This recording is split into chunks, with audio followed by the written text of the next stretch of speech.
El resurgimiento de enfermedades como la polio y el sarampión, que han sido prácticamente erradicadas en el país, y entendiendo que México era considerado como uno de los países con los mejores sistemas de vacunación en el mundo, suena paradójico que estemos ahora viviendo esto. Pero ¿por qué y cuáles son las consecuencias? De esto vamos a platicar hoy en Health Café.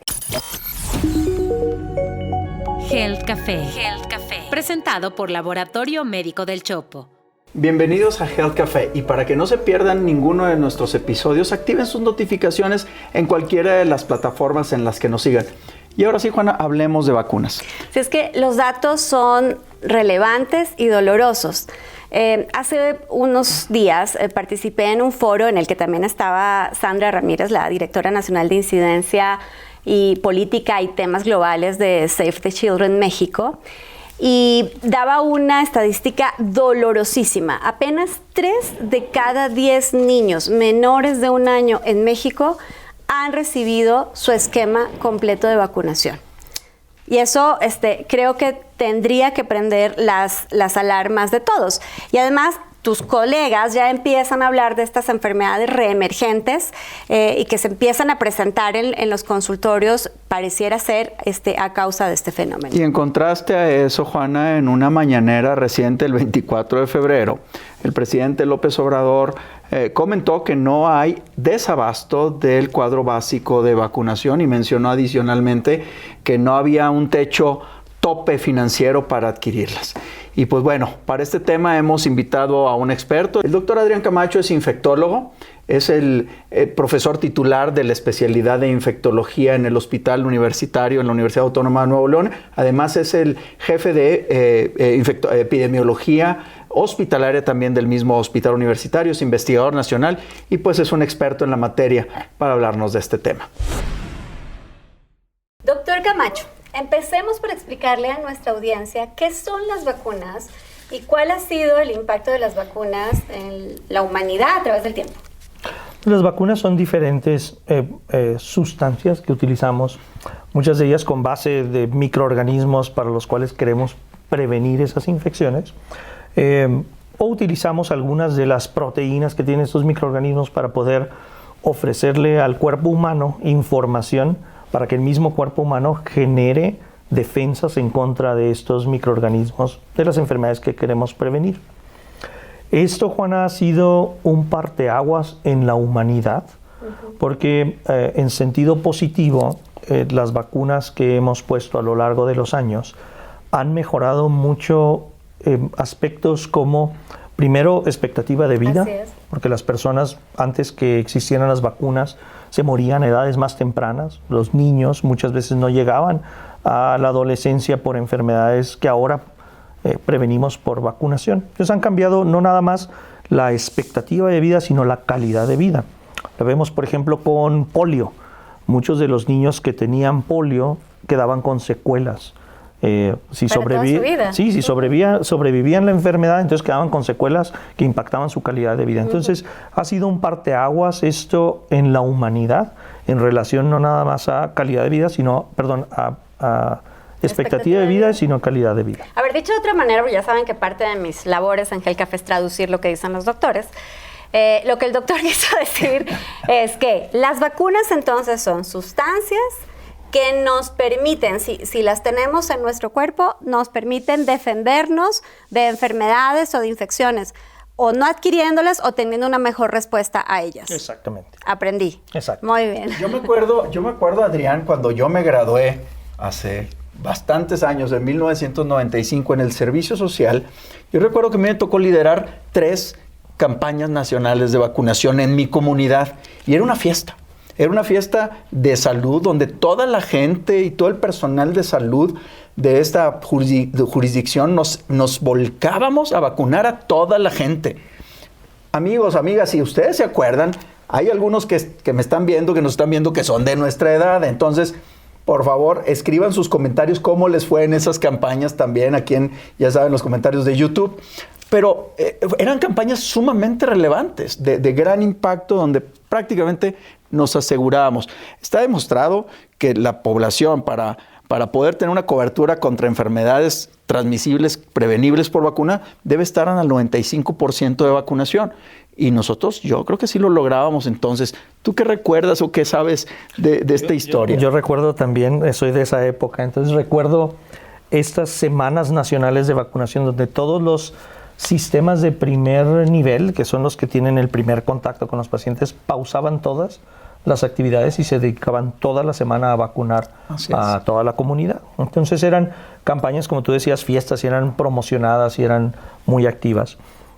Utópicamente el marcador de 95% de cobertura es lo que queremos como mínimo, y en aquellos años, te estoy hablando finales de los 80s, 90s, alcanzábamos cifras muy, muy envidiables en comparación con otros países. Creo que esas campañas funcionaban muy bien.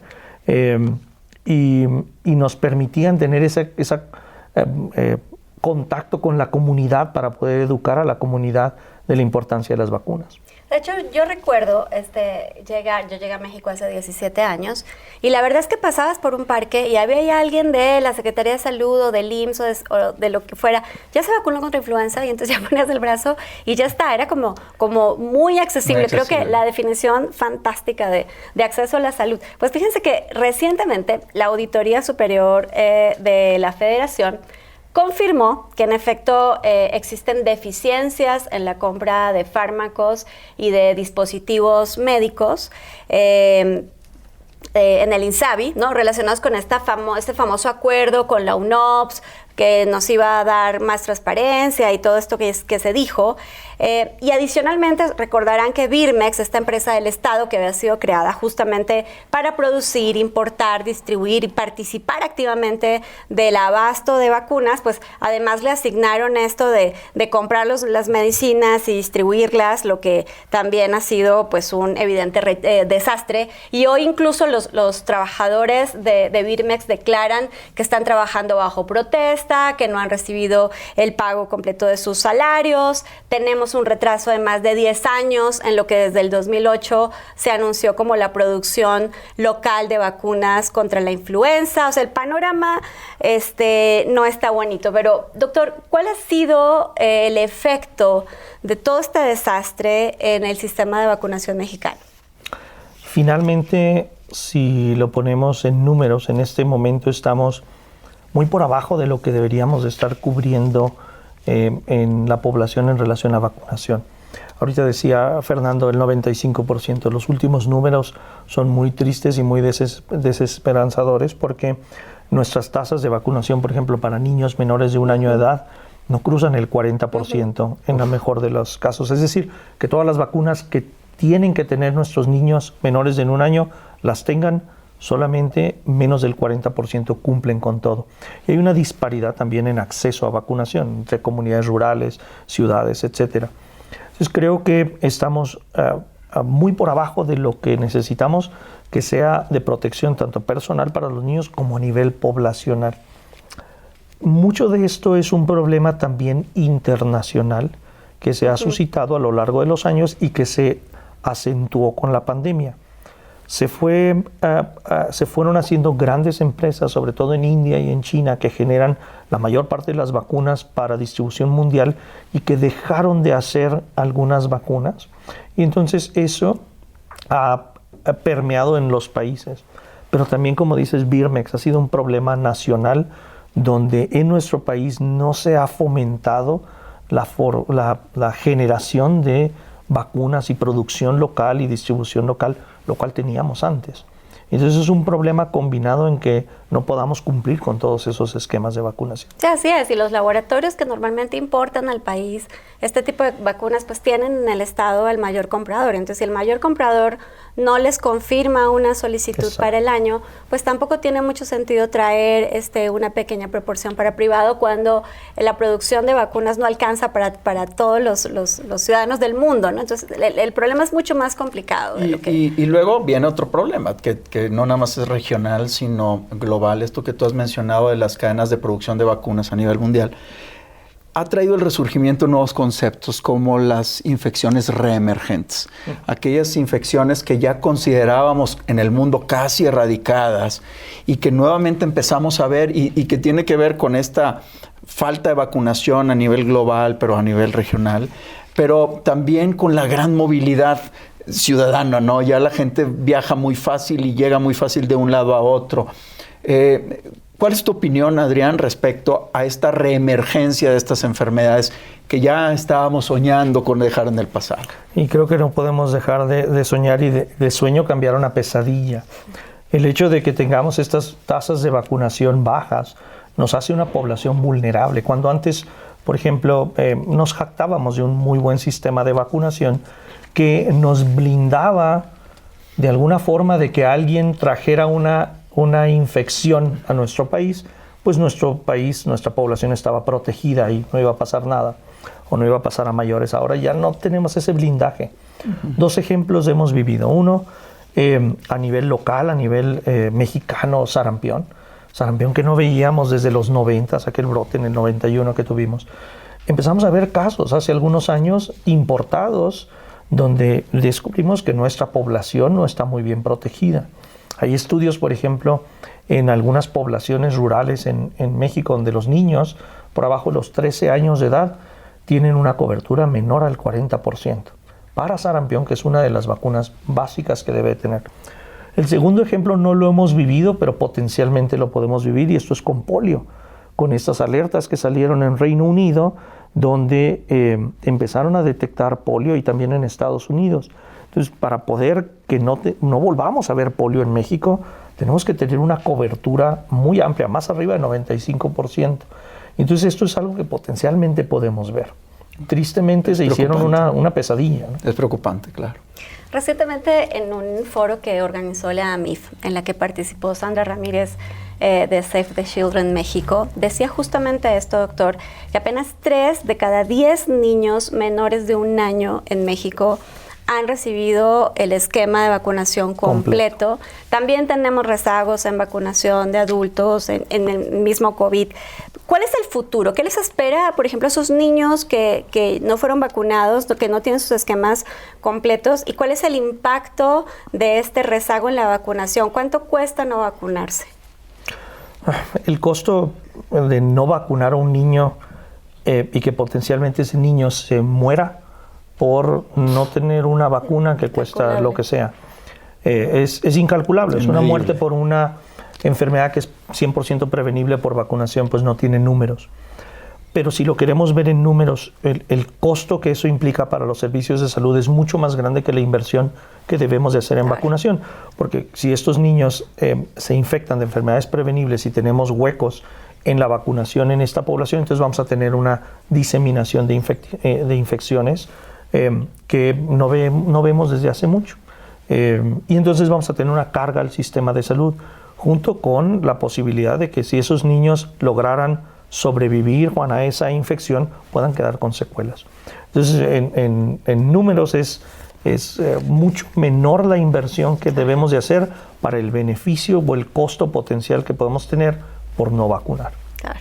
Recientemente en el Senado de la República, con el pretexto de darle cabida a todas las voces, el senador morenista Rafael Espino invitó a Robert Malone, un médico identificado con la extrema derecha de los Estados Unidos y uno de los antivacunas, de hecho, más recalcitrantes. Que pareciera un intento por justificar la disminución de vacunación en el país, ¿no? Aunque sea extrema derecha. A mi parecer, sus argumentos fueron teorías muy conspiracionistas, temas oscuros de gestión de la Organización Mundial de la Salud y cosas por el estilo. De hecho, Jorge Cisneros en Latinus lo narra también en un artículo reciente, que pareciera que su narrativa va en contra de las vacunas contra COVID-19, un poco alineándose a lo que el subsecretario López-Gatell en algún momento argumentó también, de que ya las farmacéuticas no iban a tener el control de la agenda de la vacunación. ¿Cuál es tu postura sobre los antivacunas? Pues creo que todo mundo tiene derecho a opinar y a ser escuchado y analizado. Mi opinión va basada en la ciencia, y la opinión es, como dicen por ahí, la ciencia puede ser verídica o falsa, no necesariamente tú tienes que estar de acuerdo con ella. Pero los datos nos apuntan a que la vacunación tiene por lejos, pero innumerables beneficios contra los perjuicios. Las vacunas no son inocuas. Inyectarle o darle algo a alguien no necesariamente es inocuo, sí puede pasar algo, pero el riesgo de que pase algo contra el beneficio potencial que eso pueda tener, y el hecho más grande es que estamos aquí los tres, sin cubrebocas, sin una necesidad de estar de forma virtual, lo que teníamos hace 2-3 años. Entonces, la vacunación nos ha permitido poder regresar a todas nuestras actividades. Ningún medicamento hizo eso, ninguna intervención de salud hizo eso, sino fue la vacunación. Y esto a nivel poblacional se debe de entender como la medida más importante para poder erradicar o controlar una enfermedad de este tipo. Entonces mi postura es científica, yo veo muchos más, pero por lejos muchos más beneficios que los potenciales perjuicios que pueda tener vacunación. Doctor Camacho, pues muchas gracias porque nos dejaste sacarte del hospital y venir a platicar en Health Café. Y aprovechando que están los dos que estuvieron en el frente de batalla durante la pandemia y que hoy hemos hablado de COVID-19, muchas gracias a los dos por el trabajo extraordinario que hicieron para salvar a muchos mexicanos. Muchas gracias, gracias por la invitación. Fer, sabiendo que para lo que sí no hay vacunas es para los bots que aparecen cuando se critica la narrativa oficial, a mí lo que me queda como sensación de todo esto que platicamos es que en realidad nos están mintiendo, ¿no? Respecto de la vacunación como de otros temas que tienen que ver con la salud y que el desabasto de las vacunas es real, ¿no? Y de hecho no solo hay un desabasto en el sector público, sino también en el sector privado. Hace poco Pfizer solicitó una autorización para comercializar la vacuna de COVID-19 también en el sector privado, pero esta entiendo porque es nueva, pero es que parece que tenemos un monopolio también de la comercialización de las vacunas en privado y esto tiene consecuencias de largo plazo. ¿Qué hacemos los ciudadanos de a pie respecto de este tema, Fer? A ver, nomás de entrada, número 1, no le hagan caso a los bots ni a los antivacunas. A ver, como lo mencionó el doctor Camacho hace rato, la vacunación ha sido de los hitos que han cambiado la salud de la humanidad desde hace más de 200 años. Entonces, las vacunas, por mucho, benefician a la población. Y segundo, estoy convencidísimo, porque soy un testigo fiel de que las vacunas salvan vidas. Yo lo viví en COVID-19, en miles y miles de pacientes que tuvieron que ser vacunados, y hemos visto la gran diferencia de una infección en un vacunado contra la infección en una persona no vacunada. Hoy en día, los no vacunados se siguen muriendo y los vacunados ya no. A ver, yo creo que lo que nos tiene que quedar claro es que la vacunación es la puerta de entrada a un sistema de salud accesible, universal y que en realidad se convierta en un derecho para todos los mexicanos. Así que más allá de los discursos, de las cifras, creo que todos tenemos que exigir que los niños sean vacunados de acuerdo con los esquemas que están establecidos y que no hacerlo es un claro atentado del Estado contra la salud de los mexicanos. A ver, este es un tema importantísimo. Ha sido una gran conversación que hemos tenido nosotros con el doctor Camacho y creo que hay mucho todavía por hacer. Hay mucho por hacer y creo que tenemos una gran responsabilidad de exigirle a estos representantes populares de que hagan lo que por derecho la población tiene derecho constitucional. Así es. Bueno, y si les gustó este episodio, por favor, denle like, compártanlo, coméntenlo, búsquenlo, ya saben, en todas las plataformas. Y si tienen preguntas, por favor, búsquenos. ¿A ti dónde te encuentran, A mí Fer? me encuentran en @Fernando Castilleja, tanto en Instagram como en Facebook. Y ya saben que a mí me encuentran como Juana Ramírez o Juana Ramírez Oin en todas las redes sociales. Nos vemos el próximo miércoles para tomarnos un café y hablar de salud aquí en Health Café. Health Café, presentado por Laboratorio Médico del Chopo.